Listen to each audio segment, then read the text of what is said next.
شہریوں کا کہنا ہے کہ 4 دن سے بجلی بند ہے۔ گلشن حدید میں کے الیکٹرک کے دفتر کے باہر تاجروں کا اضافی بلنگ اور ٹیکسز کے خلاف احتجاج، بجلی کے بلوں کو آگ لگا دی۔ کراچی چیمبر آف کامرس نے بھی کے الیکٹرک کی اضافی ٹیکس وصولی مسترد کر دی۔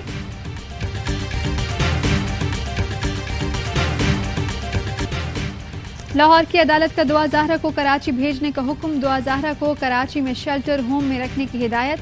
عدالت نے کہا کہ دعا زہرا کو کراچی کے متعلقہ میجسٹریٹ کی عدالت میں پیش کیا جائے۔ دعا زہرا کا سیکیورٹی کے حوالے سے خدشات کا اظہار، عدالت نے کہا کہ پولیس دعا زہرا کی حفاظت کی ذمہ دار ہوگی۔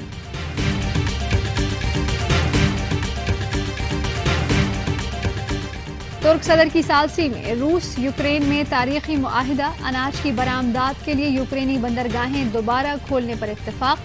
استنبول میں تقریب میں ترک صدر اور UN سیکرٹری جنرل موجود تھے۔ معاہدے کے دوران روس اور یوکرین کے رہنماؤں نے ہاتھ ملایا نہ ساتھ بیٹھے، معاہدے کے الگ الگ مسودوں پر دستخط کیے، ایک دوسرے سے ہاتھ نہیں ملایا۔ گندم کی قیمت میں روس یوکرین جنگ کے بعد پہلی مرتبہ کمی آئی، عالمی سطح پر خوراک کے بحران میں کمی کی امید۔